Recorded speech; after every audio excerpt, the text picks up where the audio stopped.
Hello students. अब हमने last lecture में क्या देखा था? लास्ट लेक्चर में हमने कंप्लीट किया था कुछ basic concepts in organic reactions. ठीक है, ऑर्गेनिक रिएक्शन में कुछ बेसिक कंसेप्ट्स क्या क्या होते हैं, जैसे कि हमने क्या क्या कंप्लीट किया था। सबस्ट्रेट है, वहाँ पे रिएजेंट क्या होता है, दोनों को मिलके रिएक्टेंट कहा जाता है। ठीक है, सबस्ट्रेट कौन है जिस पे कोई एक्ट करता है, सबस्ट्रेट में चेंज होता है और वो फाइनली प्रोडक्ट में चेंज हो जाता है। और रिएजेंट कौन होता है कि जो सबस्ट्रेट में क्या करेगा, वहाँ पे चेंज करने की कोशिश करेगा, उसे रिएजेंट कहा जाएगा। अब हम लोग आगे देखेंगे। आगे हमने रादर स्टार्ट किया था बॉन्ड क्लीवेज का एक जो भी पर्टिकुलर टॉपिक है वो हमने स्टार्ट किया था बॉन्ड क्लीवेज का। ठीक है, अब बॉन्ड क्लीवेज क्या होता है, सबसे पहले मैंने आपको ये बताया भी था कि ऑर्गेनिक कंपाउंड जितने भी आपके पास है बच्चों, ऑर्गेनिक कंपाउंड जितने भी आपके पास है वो organic compounds generally covalently bonded compounds होते हैं। ये कोई नई बात नहीं है, ये आपने 10th में भी पढ़ रखा है। कोवैलेंटली बॉन्डेड कंपाउंड्स होते हैं।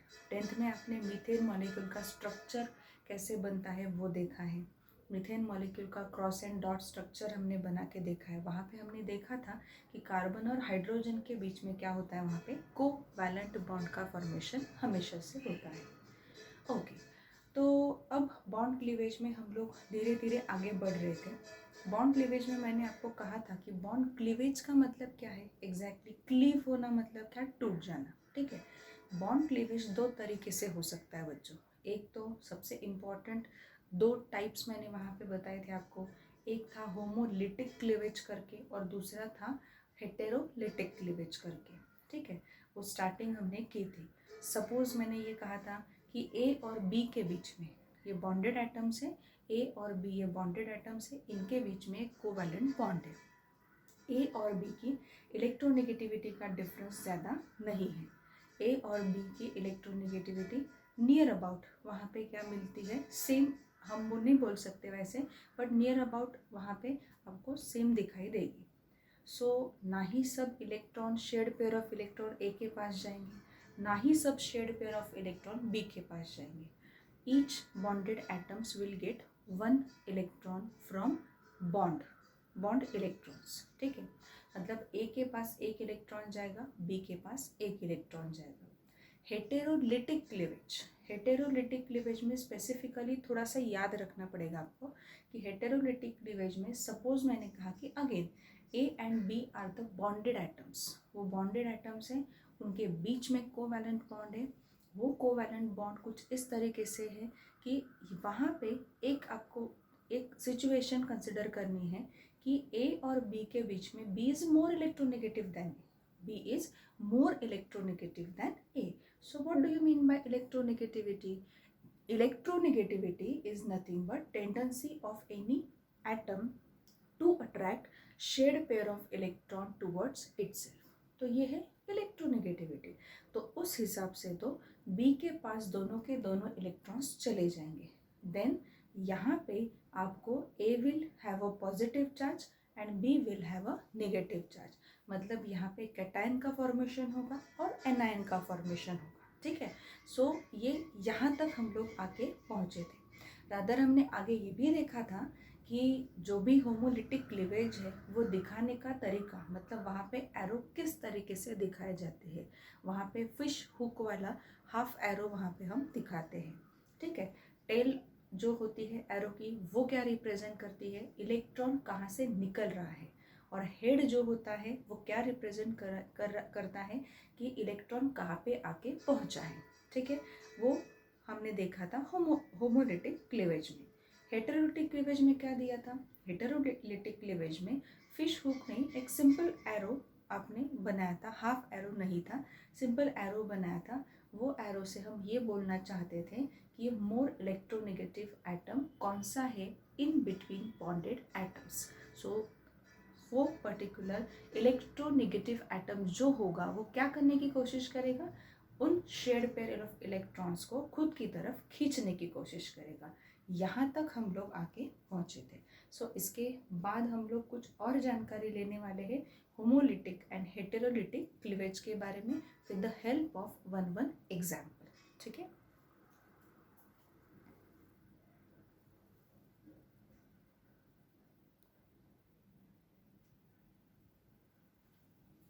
चलो हम अब बात करते हैं होमोलिटिक क्लीवेज की डिटेल में बात करेंगे कि होमोलिटिक क्लीवेज किस तरीके से होगा। बॉन्ड क्लीवेज हम पढ़ रहे हैं, यहाँ पे हम पढ़ रहे हैं होमोलिटिक क्लीवेज।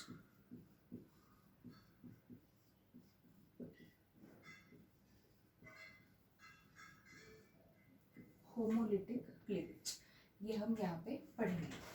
अब यहाँ पे देखो बच्चों, होमोलिटिक क्लीवेज में जैसे मैंने आपको पहले बताया था, ईच बॉन्डेड एटम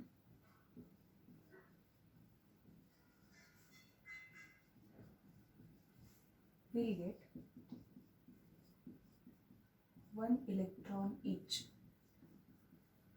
1 इलेक्ट्रॉन।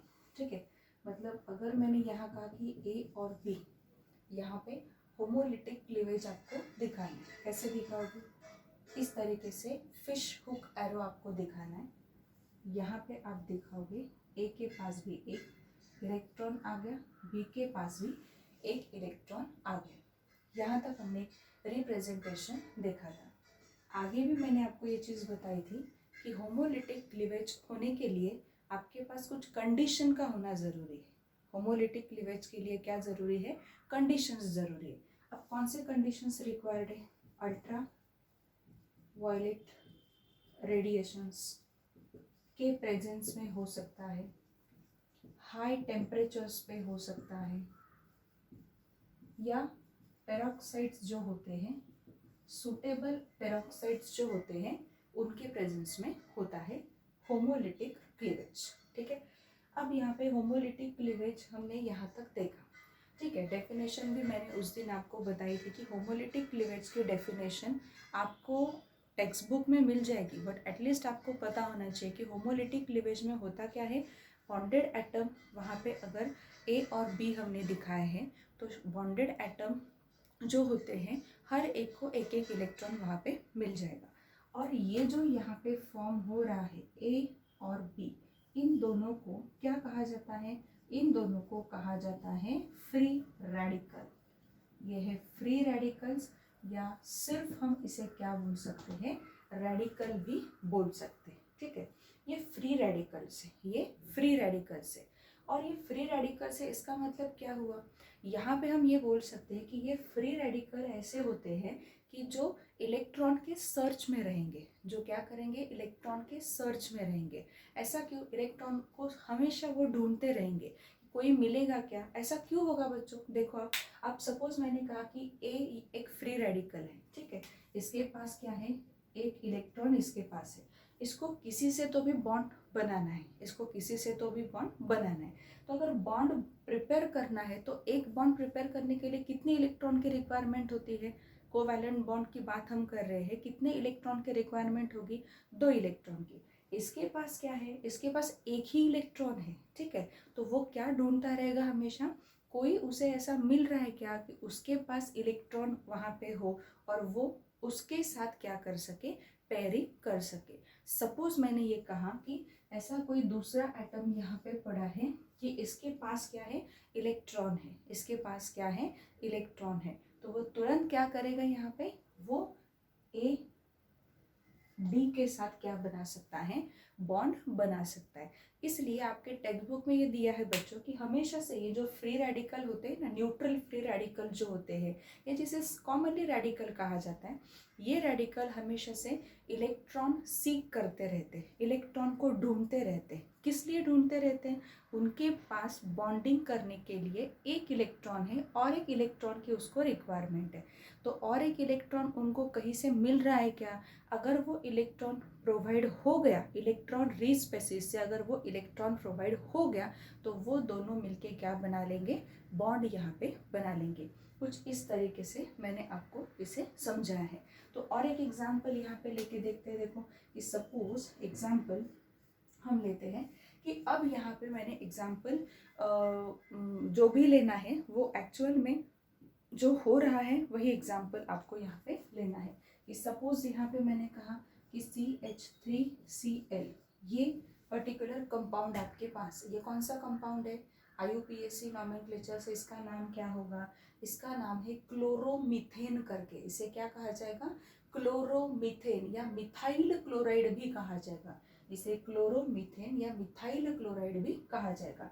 यहाँ पे क्या दिखाई दे रहा है आपको, यहाँ पे आपको दिखाई दे रहा है बॉन्ड, यहाँ पे आपको दिखाई दे रहा है बॉन्ड। तो ये जो बॉन्ड है ये क्या करना है यहाँ पे बच्चों, ये जो बॉन्ड है ये यहाँ पे ब्रेक करना है। अब अगर मैंने कहा कि इसे मुझे ब्रेक करना है होमोलिटिक क्लीवेज के साथ, अब होमोलिटिक क्लीवेज के साथ ब्रेक करना है तो इसका मतलब क्या है, कंडीशंस भी हमें उस तरीके से देनी चाहिए। कैसे कंडीशन देने वाले हो, देखो अब आप यहाँ पे देखो कि यहाँ पे कंडीशन होगी एच न्यू करके। एच न्यू का मतलब क्या है, अल्ट्रावायलेट रेडिएशंस जो होते हैं उनके प्रेजेंस में यहाँ पे क्या होगा, क्लीवेज होगा। ये जो बॉन्ड है ये ब्रेक हो जाएगा, ठीक है। अब बॉन्ड ब्रेकिंग कैसे दिखाई जाती है हमें तो पता है, ये होमोलिटिक क्लीवेज है। ये होमोलिटिक क्लीवेज हम इस तरीके से दिखा सकते हैं एच न्यू के प्रेजेंस में। अब क्या होगा, यहाँ पे 2 इलेक्ट्रॉन है, एक बॉन्ड में 2 इलेक्ट्रॉन्स होते हैं। ये 2 इलेक्ट्रॉन में से एक इलेक्ट्रॉन कुछ इस तरीके से इस पे आ गया, दूसरा इलेक्ट्रॉन कुछ इस तरीके से क्लोरीन पे आ गया। तो अब यहाँ पे ये जो 2 रेडिकल फॉर्म हुए हैं ये भी क्या है, फ्री रेडिकल्स। ये क्या है, फ्री रेडिकल है। बट वो जो फ्री रेडिकल्स है उनका भी कुछ नाम होगा, यहाँ पे इसका कुछ ना कुछ तो नाम होगा। फ्री रेडिकल तो है ही, बिकॉज होमोलिटिक क्लीवेज से आपको क्या मिलते हैं, फ्री रेडिकल्स मिलते हैं, जिनको रेडिकल भी कहा जाता है। यहाँ पे इनका नाम होगा, ये होगा मिथाइल रेडिकल, ये होगा क्लोरीन रेडिकल, क्लोरीन रेडिकल। तो ये दोनों भी क्या करके एक्ट करेंगे यहाँ पे, these are free radicals formed in the homolytic cleavage of methyl chloride, ठीक है। तो ये क्लोरीन फ्री रेडिकल यहाँ पे फॉर्म हुआ। इस तरीके से आपको होमोलिटिक क्लीवेज जो है उसे पढ़ना है। होमोलिटिक क्लीवेज में और पॉइंट्स कुछ आपको अच्छे से याद रखने हैं। जो पॉइंट्स ऐसे हैं यहाँ पे कि ये जो CH3 वाला, अब मैंने कहा इसमें कि मिथाइल फ्री रेडिकल की अब बात कर रहे थे। मिथाइल फ्री रेडिकल है तो उसकी ज्योमेट्री कुछ इस तरीके से आपको दिखाई देती है। यहाँ पे हाइड्रोजन, यहाँ पे हाइड्रोजन, यहाँ पे हाइड्रोजन, और यहाँ पे ये जो होते हैं ये NP ऑर्बिटल्स यहाँ पे आपको मिल जाएंगे, ठीक है। जैसे ही हाइब्रिडाइजेशन वगैरह पढ़ोगे आपको समझ में आ जाएगा। बट अभी के लिए फिलहाल इतना तो याद रखो कि इस तरीके से कुछ ज्योमेट्री आपको मिथाइल फ्री रेडिकल की मिल जाती है, ठीक है। अब मिथाइल फ्री रेडिकल जो होता है वो यहाँ पे कार्बन कौन सा हाइब्रिडाइजेशन दिखाएगा, कार्बन sp2 हाइब्रिडाइजेशन दिखाएगा। कार्बन क्या दिखाएगा वहाँ पे, sp2 हाइब्रिडाइजेशन। बिल्कुल अच्छे से याद रखो बच्चों। 11th में मैं आपको ये बता रही हूँ कि 11th में आपको हाइब्रिडाइजेशन पढ़ना है। अभी उसकी जल्दी मत करो, आपको हाइब्रिडाइजेशन पढ़ने के बाद आप खुद ही बोल सकते हो कि कार्बन यहाँ पे कौन सा हाइब्रिडाइजेशन दिखाएगा। अभी के लिए सिर्फ इतना समझ लो कि कार्बन यहाँ पे sp2 हाइब्रिडाइजेशन दिखा रहा है। तो sp2 हाइब्रिडाइजेशन दिखा रहा है और कुछ इस तरीके से ज्योमेट्री, ये ज्योमेट्री जो है यहाँ पे आपको दिखाई देती है, ये ट्राइगोनल प्लेनर ज्योमेट्री यहाँ पे आपको मिलेगी मिथाइल फ्री रेडिकल की। ट्राइगोनल प्लेनर ज्योमेट्री आपको मिलेगी मिथाइल फ्री रेडिकल की। ये कुछ एक्स्ट्रा इंफॉर्मेशन आपको याद रखनी है। भले ही आप 10th से 11th में आए हो, आपको हाइब्रिडाइजेशन का नॉलेज अभी तक नहीं है, ये भी कंसिडर कर लिया, but try to understand and try to remember these things कि मिथाइल फ्री रेडिकल है, CH3 डॉट है। मिथाइल फ्री रेडिकल हम इस तरीके से दिखाते हैं, दिखा दिया हमने, जिसमें कार्बन का हाइब्रिडाइजेशन क्या होगा बच्चों, sp2 हाइब्रिडाइजेशन होगा। कार्बन का हाइब्रिडाइजेशन क्या होगा बच्चों, sp2 हाइब्रिडाइजेशन होगा। तो ये जो मिथाइल फ्री रेडिकल है ये कौन सी ज्योमेट्री दिखाता है आपको, ट्राइगोनल प्लेनर ज्योमेट्री वहाँ पे दिखाता है। ट्राइगोनल प्लेनर ज्योमेट्री दिखाता है। एक बार रिवाइज में कर देती हूँ आप लोगों के लिए। ये जो मिथाइल फ्री रेडिकल है, ऐसे ही बाकी के भी रेडिकल तैयार हो सकते हैं। जैसे टर्शरी ब्यूटाइल रेडिकल तैयार हो जाएगा, आइसोप्रोपाइल रेडिकल भी तैयार हो सकता है, सेकेंडरी रेडिकल भी तैयार हो सकते हैं, प्राइमरी रेडिकल भी तैयार हो सकते हैं। अब आपको इन चीज़ों का इतना नॉलेज है नहीं, but at least try to have information about them. इसके बाद मैं आपको वही बताने वाली हूँ और बताऊंगी आपको कि इनको प्राइमरी, सेकेंडरी और टर्शरी क्यों कहा गया है। ये काफ़ी इंपॉर्टेंट है। उनकी रिएक्टिविटी के बारे में, उनकी स्टेबिलिटी के बारे में हम यहाँ पे डिस्कस करेंगे। तो डिस्कशन में ऐसा हो सकता है मैं भी कि आपको वो थोड़ा सा हल्का सा समझ में ना आ जाए, बट वहाँ पे थोड़ा सा ख्याल रखो कि after studying radical and how to जज 1 डिग्री 2 डिग्री 3 डिग्री रेडिकल, ये आपको अपने आप समझ में आ जाएगा कि टर्शरी ब्यूटाइल रेडिकल जो होता है वो सबसे ज़्यादा अच्छे से क्यों हम उनको एक ऑर्डर में पहले लिखते हैं। ठीक है, तो होमोलिटिक क्लीवेज का ये पार्ट समझ में आया होगा। होमोलिटिक क्लीवेज में क्या है? होमोलिटिक क्लीवेज में each bonded atom will get 1 electron. ठीक है, so homolytic cleavage takes place in the presence of ultraviolet radiation. It may takes place at high temperature. It may takes place with the help of suitable peroxide. ठीक है, तो suitable peroxide आप use करो, वो भी वहाँ पे homolytic cleavage दिखाएगा, जो भी आपका सबस्ट्रेट है वो। ठीक है, अब होमोलिटिक क्लीवेज में आपको क्या मिलते हैं? आपको मिलते हैं फ्री रेडिकल। आपको क्या मिलते हैं? यहाँ पे फ्री रेडिकल मिलते हैं। वो फ्री रेडिकल कैसे होते हैं? वो इलेक्ट्रॉन हमेशा सीक करते रहते हैं, वो हमेशा इलेक्ट्रॉन ढूंढते रहते हैं कि कोई हमें मिल जाए बॉन्डिंग करने के लिए, तो वो इलेक्ट्रॉन हमेशा से सीक करते रहते हैं। और जैसे ही उनको कोई ऐसा मिल जाता है इलेक्ट्रॉन जो जिसके पास ज़्यादा हो, उनकी तरफ वो बॉन्डिंग क्या करते हैं? बना लेते हैं। तो ये जो फ्री रेडिकल है, ये बेसिकली हम ये देख सकते हैं कि फ्री रेडिकल जो होते हैं वो, though it is a neutral species, but ये हमेशा से इलेक्ट्रॉन को सीक करते रहते हैं। जैसे ही इलेक्ट्रॉन की साइट उनको मिल जाए, जैसे ही इलेक्ट्रॉन उनको मिल जाए, वैसे ही वो बॉन्ड वहाँ पे बना लेते हैं। अब हमने देखा था यहाँ पे CH3Cl मतलब क्लोरोमीथेन का जो होमोलिटिक क्लीवेज है उसके बारे में हमने बात की थी। क्लोरोमीथेन का जो होमोलिटिक क्लीवेज है, प्रेजेंस हो रहा है H दिया है वहाँ पे, हमें 2 रेडिकल मिले हैं, एक मिथाइल रेडिकल है, एक क्लोरीन रेडिकल है। उसमें से मैंने आपको एक्स्ट्रा इन्फॉर्मेशन दी इसके बारे में। मिथाइल रेडिकल की ज्योमेट्री कुछ इस तरीके से हम यहाँ पे दिखाते हैं। ठीक है, और ये जो ज्योमेट्री है, यहाँ पे कार्बन आपका होता है sp2 हाइब्रिडाइज्ड। कार्बन आपका होता है sp2 हाइब्रिडाइज्ड। ठीक है, अब मैं आपको एक शॉर्ट में आपको बताती हूँ कि हाइब्रिडाइजेशन यहाँ पे कैसे जज किया जाता है। कि कार्बन सेंट्रल एटम है आपका। ठीक है, कार्बन क्या है? सेंट्रल एटम है। उस सेंट्रल एटम ने कितने बॉन्ड्स बनाए हैं? उस सेंट्रल एटम ने कितने बॉन्ड्स बनाए हैं? 3 बॉन्ड्स उसने बनाए हैं। तो यहाँ पे हाइब्रिडाइजेशन होगा sp2। ठीक है, मतलब यहाँ पे एक s ऑर्बिटल और 2 p ऑर्बिटल यहाँ पे इन्वॉल्व है इन अ हाइब्रिडाइजेशन। कितने हो गए? 3 ऑर्बिटल हो गए, एक s ऑर्बिटल हो गया और एक p ऑर्बिटल होगा। शॉर्ट में याद रखने की कोशिश करो, अगर कितने बॉन्ड बनाए हैं? 3 बॉन्ड बनाए हैं तो हाइब्रिडाइजेशन होगा sp2। अगर 4 बॉन्ड उसने बनाए होते तो हाइब्रिडाइजेशन होता sp3। Don't worry about hybridization, you will going to learn hybridization in detail.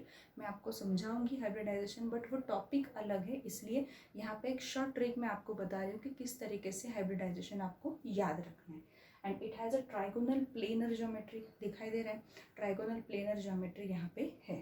ठीक है, ये पूरे पॉइंट्स जो है वो अच्छे से नोट डाउन करो। इसके बाद हम देखेंगे कि और भी रेडिकल्स तैयार कैसे होते हैं, उनकी स्टेबिलिटी, उनकी रिएक्टिविटी हम कैसे जज कर सकते हैं।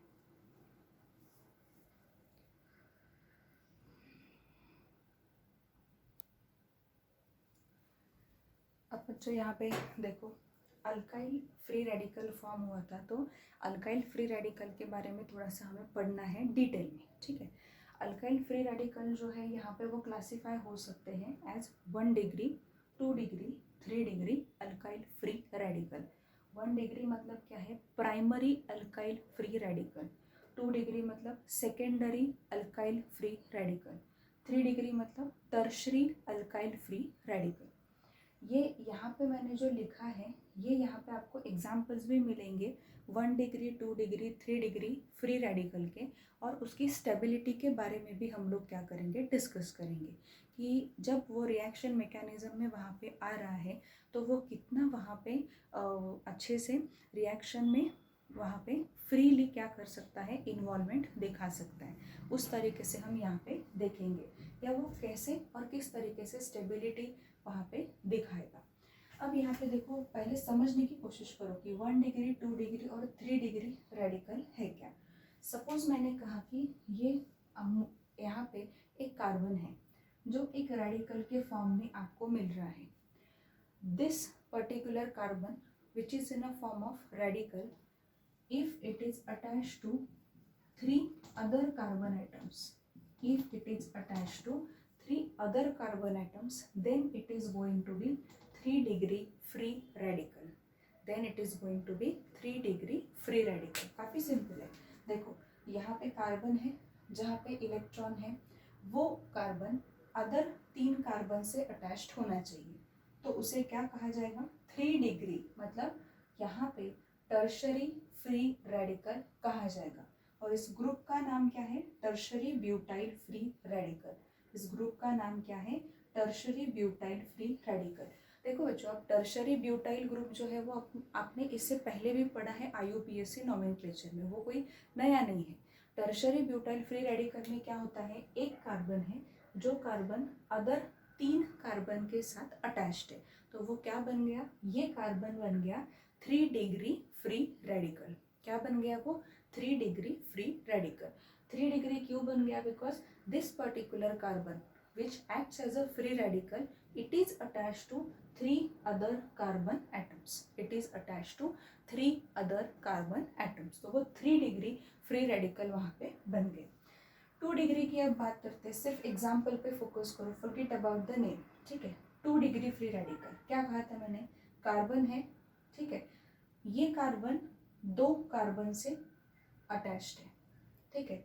जो कार्बन फ्री रेडिकल के फॉर्म में है वो अदर 2 कार्बन से अगर अटैच्ड होगा तो वो क्या बन जाएगा वहाँ पे, 2 degree free radical, secondary free radical.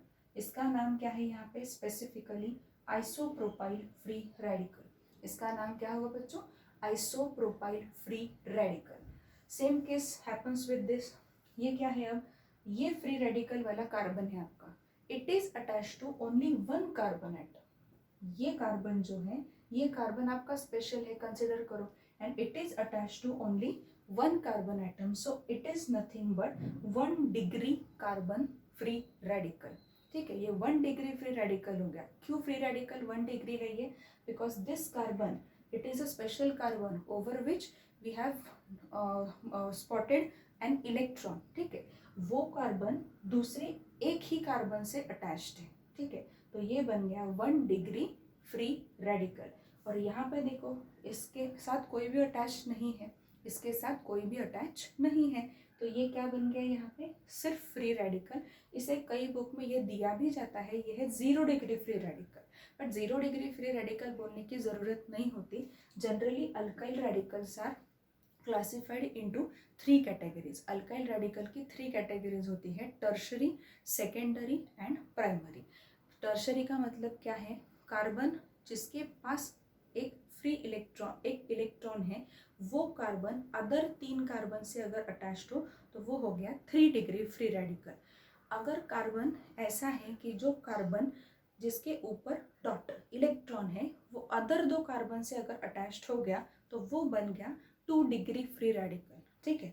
अब अगर 1 डिग्री की बात करें तो काफ़ी कॉमन सेंस की बात है ये, अगर कार्बन उसके ऊपर इलेक्ट्रॉन है और वही कार्बन एक ही कार्बन से अटैच्ड है, ठीक है, तो वो बन गया आपका 1 डिग्री फ्री रेडिकल। और बाद में ऐसा एक कार्बन की जो किसी भी दूसरे कार्बन से अटैच नहीं है, so it is going to be again methyl free radical. उसको कोई ऐसे 1 डिग्री 2 डिग्री 3 डिग्री में हम नहीं डाल सकते। कई बुक्स में दिया जाता है कि ये 0 डिग्री फ्री रेडिकल है। इफ़ यू वांट टू से लाइक दिस, प्लीज़ आप उस तरीके से भी उसको क्या कर सकते हो, याद कर सकते हो। सो ये है ये जो यहाँ पे मैंने दिया है कि it is greater than this, it is greater than this, greater than, ये क्या है? ये एक्चुअल में बच्चों यहाँ पे मैंने जो दिया है ना, ये यहाँ पे दिया है कि वो फ्री रेडिकल वहाँ पे कितना स्टेबल हो सकता है, फ्री रेडिकल वहाँ पे कितना स्टेबल हो सकता है। अब ये जो कार्बन है, ये कार्बन यहाँ पे एक इलेक्ट्रॉन लेके बैठा है, बट आप देखो इस कार्बन को वहाँ पे सपोर्ट करने के लिए कितने मिथाइल ग्रुप्स यहाँ पे प्रेजेंट है? 3 मिथाइल ग्रुप। वो क्या बोलते हैं बीच वाले कार्बन को? टेंशन मत लो, बीच वाला कार्बन जो होता है उसे कहते हैं आप टेंशन मत लो, हम लोग आपको सपोर्ट करने के लिए है, ठीक है। तो वो कार्बन जो होता है, ये कार्बन यहाँ पे ज़्यादा सेफ में रहता है, ज़्यादा मिथाइल ग्रुप यहाँ पे है। आप आगे पढ़ोगे बच्चों कि मिथाइल ग्रुप जो होते हैं ना, मिथाइल ग्रुप हमेशा से इलेक्ट्रॉन देने की टेंडेंसी रखते हैं, इलेक्ट्रॉन पुश करने की टेंडेंसी रखते हैं। मतलब यहाँ पे क्या होगा, देखो मिथाइल ग्रुप जो होगा वो इलेक्ट्रॉन इसकी तरफ क्या करेगा, देने की कोशिश करेगा, और ये इलेक्ट्रॉन को सीक करता है, हमेशा ढूंढता है। तो ये यहाँ पे क्या बन जाएगा, कंफर्टेबल बन जाएगा कि चलो ये 3 भाई हमारे पास है हमें सपोर्ट करने के लिए, ठीक है। काफ़ी सिंपल एग्जाम्पल है कि सपोज अगर ये होता है कि देखो हम लोग क्लासरूम में हैं, ठीक है, क्लासरूम में एक बेंच है, ठीक है, उस बेंच पर 4 लोग वहाँ पे बैठ सकते हैं, और आप बैठे हो बिल्कुल वहाँ पे बीच में, ठीक है, आप बैठे हो बीच में। 5 लोग बैठ सकते हैं, हम पकड़ लेते, 5 लोग बैठ सकते हैं, आप वहाँ पे बीच में बैठे हो, यहाँ पे 2, यहाँ पे 2। टीचर बीच में से घूम रहे हैं और आपकी नोटबुक को चेक करने की कोशिश कर रहे हैं। आप क्या करोगे, आप कंफर्टेबल फील करोगे। आपने अगर कुछ गलती की होगी तो आप कंफर्टेबल फील क्यों करोगे? बिकॉज आपके इस तरफ 2 स्टूडेंट्स और बैठे हैं, इस तरफ और 2 स्टूडेंट्स 2 बैठे। आपकी गलती भी हुई है तो वो गलती टीचर चेक करेंगे ज़रूर, बट आपको मन ही मन में ऐसे लगेगा कि चलो यार हम बीच में हैं तो कंफर्टेबल हम फील कर सकते हैं। मतलब क्या है, इसका भी वही हाल है। ये जो कार्बन है बीच वाला, ये कार्बन जो होता है वो हमेशा इलेक्ट्रॉन ढूंढता रहता है क्योंकि ये फ्री रेडिकल है, ठीक है।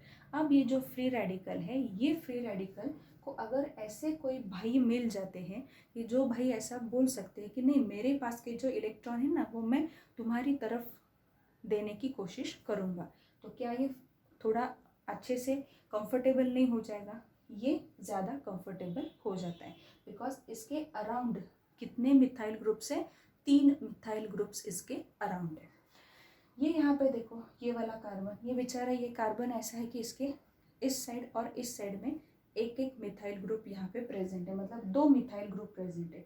ये थोड़ा सा कम कंफर्टेबल वहाँ पे हो जाएगा। क्यों कंफर्टेबल कम हो जाएगा? उसकी स्टेबिलिटी और थोड़ी क्यों कम हो जाएगी? वो थोड़ा इधर उधर देखने लगेगा।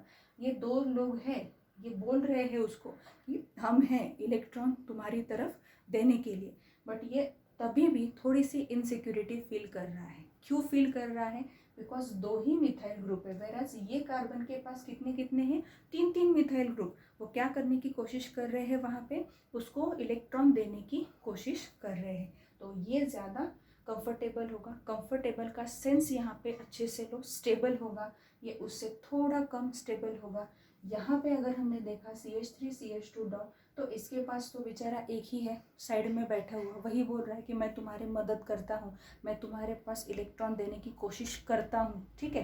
तो ये जो है इसकी वजह से ये 1 डिग्री की स्टेबिलिटी और भी वहाँ पे कम हो जाएगी।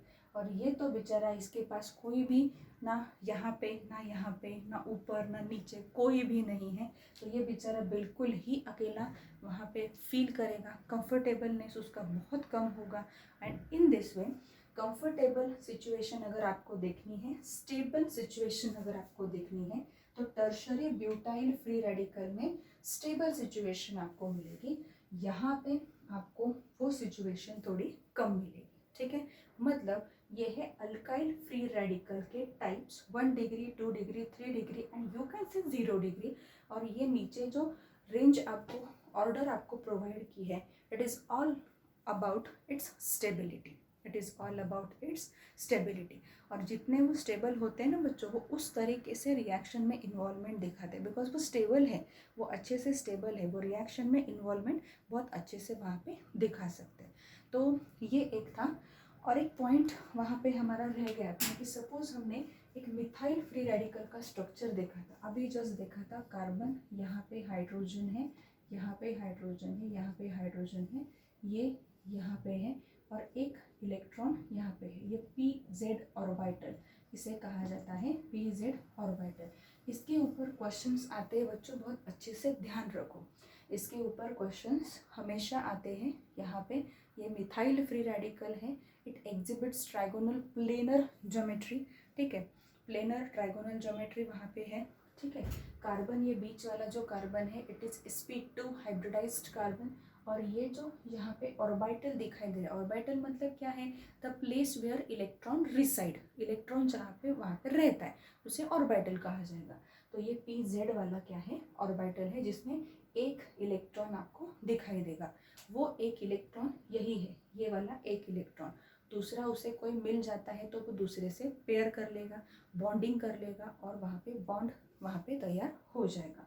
इसके ऊपर क्वेश्चंस हमेशा के लिए पूछे जाते हैं, चाहे वो MCQ टाइप का क्वेश्चन हो, चाहे वो डिटेल वाला क्वेश्चन हो 2 मार्क का, चाहे वो स्ट्रक्चर वाला 1 मार्क का क्वेश्चन हो, ये क्वेश्चन इसके ऊपर आ सकते हैं। And it is nothing but, नीचे वाला जो पार्ट देखा अल्काइल फ्री रेडिकल का, समझ में आया होगा, 1 डिग्री 2 डिग्री 3 डिग्री, और जिसके पास जो भी बिल्कुल एडजेसेंट में कार्बन है ही नहीं तो वो बन जाता है फिर से 0 डिग्री, ठीक है।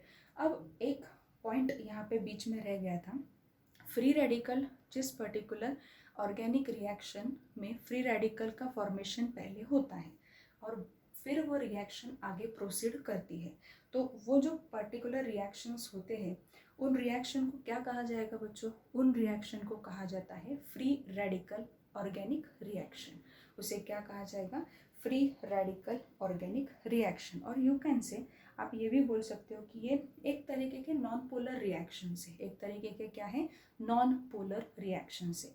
याद रखो, जो रिएक्शंस, जो ऑर्गेनिक रिएक्शंस फ्री रेडिकल के फॉर्मेशन थ्रू आगे प्रोसीड करते हैं उन रिएक्शंस को फ्री रेडिकल रिएक्शन कहा जाता है, और वो मैकेनिज्म को फ्री रेडिकल मैकेनिज्म रिएक्शन कहा जाता है, ठीक है, free radical mechanism of that particular organic reaction. जैसे फॉर एग्जांपल, एक एग्जांपल मैं आपको देती हूँ, आपने वो पढ़ा है chlorination of methane, chlorination of methane जो एक बेस्ट एग्जांपल है फ्री रेडिकल मैकेनिज्म का या फ्री रेडिकल रिएक्शन का। वो भी रिएक्शन ऐसे ही आगे प्रोसीड होती है, फ्री रेडिकल का फॉर्मेशन, फिर वो फ्री रेडिकल दूसरे से क्या करेगा, बॉन्ड बनाएगा, इस तरीके से रिएक्शन प्रोसीड होती है और प्रोडक्ट हमें मिल जाते हैं, ठीक है। It is all about homolytic cleavage. ये टॉपिक सिर्फ होमोलिटिक क्लीवेज उस तरीके से मत देखो, होमोलिटिक क्लीवेज बहुत सिंपल है, होमोलिटिक क्लीवेज में जो पढ़ रहे हो उसमें कुछ नए कंसेप्ट जो आ रहे हैं उस पर फोकस करो। जैसे अल्काइल रेडिकल वहाँ पे फॉर्म होते हैं, तो what about stability of alkyl free radical,